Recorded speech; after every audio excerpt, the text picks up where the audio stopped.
बकरा ईद है, बकरा ईद और खुशियाँ खुशियाँ खुशियाँ। क्या बात है। कहानी। अरे भाई, क्या हाल है? सब ठीक है ना? क्या बताऊं भाई, बहुत बुरा हाल है। रात से भूखा हूँ। मेरे मालिक का बस चले तो मुझे पानी पे ही जिंदा रखे। ओहो, ये तो जुल्म है भाई। यही बात तो मेरे मालिक के समझ में नहीं आती। कल रात को जो तुम्हारे साथ चारा खाया था, बस वही खाया हुआ है। अजीब लोग हैं। कोई बात नहीं भाई, तुम मेरे चारे से खा लो।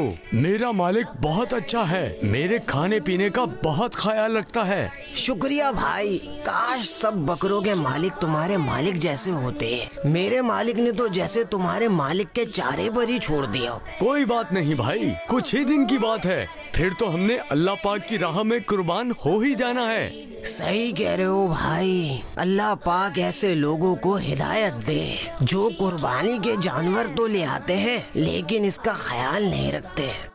हमारे प्यारे आका सल्लल्लाहु अलैहि वसल्लम ने इरशाद फरमाया, इन बेज़बान जानवरों के बारे में अल्लाह पाक से डरो। अल्लाह पाक हमें इन बेज़बान कुर्बानी के जानवरों का ज़्यादा से ज़्यादा ख्याल रखने और इनकी खिदमत करने की तौफीक अता फरमाए। आमीन सुम्मा आमीन। प्यारे प्यारे ये सिलसिले देख के सबके दिल खिले। मदनी चैनल आ गया, बच्चों का आ गया, बच्चों का मदनी चैनल आ गया, बच्चों का आ गया।